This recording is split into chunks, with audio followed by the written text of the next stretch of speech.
অন্তরে যা আছে আপনারা যে যে বাধ্য করে তার কথা বইলে দেন না। আপনারা কি করবে বলেন? আপনারা খুন করবে? আপনি প্রায় 80 বছর বাঁচছেন, আর কয় বছরই বা বাঁচবেন? আপনাকে যদি হত্যা করা হয়, কিন্তু সেই রক্তের বিনিময়ে যদি আপনি শহীদদের রক্তের বিনিময়ে নতুন বাংলাদেশ গড়ে যেতে পারেন, আগামী 1000 বছর বাংলাদেশের মানুষ নামাজে প্রার্থনায় আপনার জন্য শুধু দোয়া করবে। ঠিক। প্রধান উপদেষ্টা আপনাকে বলি, আপনার উপদেষ্টারা সারাক্ষণ জুজুর ভয় দেখায় না? আপনারে বলি, একটু কান দিয়ে শুনেন। যদি ওয়াকার সাহেবের এবং আর্মি জেনারেলদের সাহস থাকে, আই রিপিট, সাহস থাকে, একটা কুক ওইদিকে দেখাইতে বলেন। ঠিক ভাইরা, ব্যাপারটা এমন না। লিথাল উইপেন যখন চলে, তখন পুলিশের উইপন আর আর্মির উইপেনের পার্থক্য থাকে না, প্রত্যেকটাই জীবন কাইড়ে নেয়। এই মাত্র একটা বছর আগে আমাদের হাজারো হাজারো শহীদ, যেই গুলিতে শহীদ হয়েছে, এর চেয়ে দামি গুলি তো আর আর্মি আমাদের উপরে ব্যবহার করতে পারবে না। আপনি মনে রাখেন, এই ওয়াকার সাহেব অথবা আর্মি যদি কোনো কু করার চেষ্টা করে, জনগণ গিয়া ক্যান্টনমেন্টের ইট খুঁজে নিয়ে আসবে। ইট, ঠিক। একটা ইট ক্যান্টনমেন্টে আস্থা থাকবে না, আপনি যাইকে রাখেন। ঠিক। আপনি কারে ডরান? আপনি ভোট নেন। মিনিমাম 100 রিক্সাওয়ালার সাথে কথা বলেছি গতকাল পর্যন্ত, প্রত্যেকে বলে এই উপদেষ্টাদেরকে তারা বিশ্বাস করে না, কিন্তু ইনুস বেড়া ভালো। এর মানে সারা বাংলাদেশের জুলাই যোদ্ধারা, জুলাইয়ের পক্ষের শক্তিরা আপনার মুখটা দেখা এখন পর্যন্ত এই সরকারের একটা হাত ধরে রাখছে। কিন্তু এই উপদেষ্টাদের কেউ কেউ ইতিমধ্যে রাজনৈতিক দল যারা সামনে ক্ষমতায় আসবে তাদের সাথে নেগোসিয়েশন করে কেউ সামনে আইনমন্ত্রী হবে, কেউ অন্যান্য মন্ত্রী হবে, কি কি হবে এইটা পাকাপোক্ত কইরে এখন তাদের জবানে আমাদের ঘোষণাপত্র লিখে দেয়। ঠিক। এখন সেই ক্ষমতায় যারা আসবে সেই দলের মুখপাত্র হয়ে তারা এই সরকারের মধ্যে কাজ করে। প্রধান উপদেষ্টা, আপনার একটা কথা বলি, আমরা আগেও বলেছি এই সরকারের সকল উপদেষ্টার এক পা অন্য দেশে, বিপদ হইলে ভাইগে যাবে, কিন্তু আমরা দৃঢ়ভাবে বিশ্বাস করি আপনি ভাগবেন না। এর প্রমাণ, আপনি যদি ভাগতেন, পৃথিবীর কোন দেশ আপনারে রাখতে চায় না বলেন? তাহলে হাসিনার আমলেও 10 তলা বিল্ডিং বাইয়া আপনার আদালতে হাজিরা আপনি দিতে আসতেন না। ঠিক। আপনি তখনই বিদেশ থাকতে পারতেন।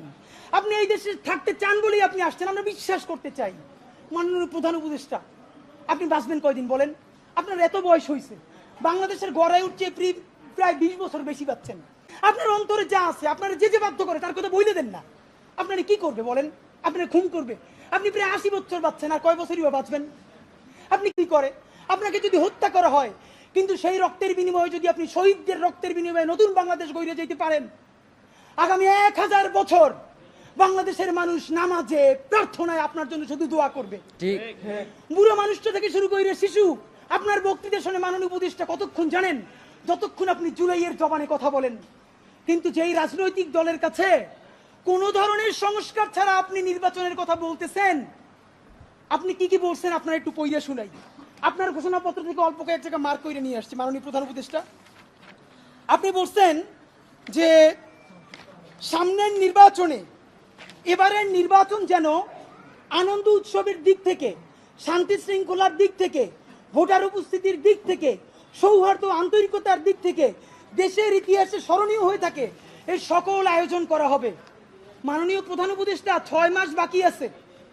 এই 6 মাসের মধ্যে আপনি এই উদযাপন কেমনে করবেন? নির্বাচন শুরু হইতে পারে না, এর মধ্যে মানুষকে হত্যা করতেছে রাজনৈতিক দল একটা আরেকটারে। তাহলে এই আমলা, এই পুলিশ, যেই পুলিশ রাজনৈতিক দলের ছত্রছায়া আবার হত্যাকাণ্ড ঘটাবে, আপনি দাঁড়িয়ে দিয়ে কেমনে পারবেন? প্লিজ আপনার এই বৃদ্ধ কাঁধে রাজনৈতিক দলগুলোর বন্দুককে রাখতে দিয়েন না। আপনি না পারলে কুইট করেন, ওরা নিজেরা বুঝে খাক। কিন্তু রাজনৈতিক দলের একমাত্র মুখপাত্র হইয়া বাংলাদেশের মুখপাত্র থেকে আপনি বিদায় নিয়েন না। আপনি নির্বাচনের কথা বলছেন, আমরা খুশি হয়েছি, কিন্তু ইতিহাসের স্মরণীয় নির্বাচন করার রোডম্যাপ কোথায়? বাংলাদেশের রাজনৈতিক দলগুলো আপনার সাথে মিটিং করে সামনে এসে বলে আমরা নির্বাচনের রোডম্যাপ দেখি নাই, আমরা হতাশ। ভিতরে কথা বলার চেষ্টা করলাম, আফসোস, রাজনৈতিক দলগুলো এত বদমাশ কেমনে হয় ভাই?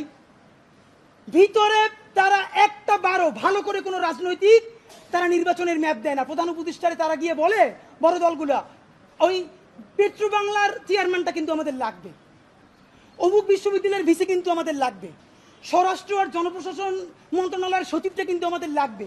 বাইরে এসে বলে আমরা নির্বাচন না দেখে হতাশ। একই দ্বিচারিতা।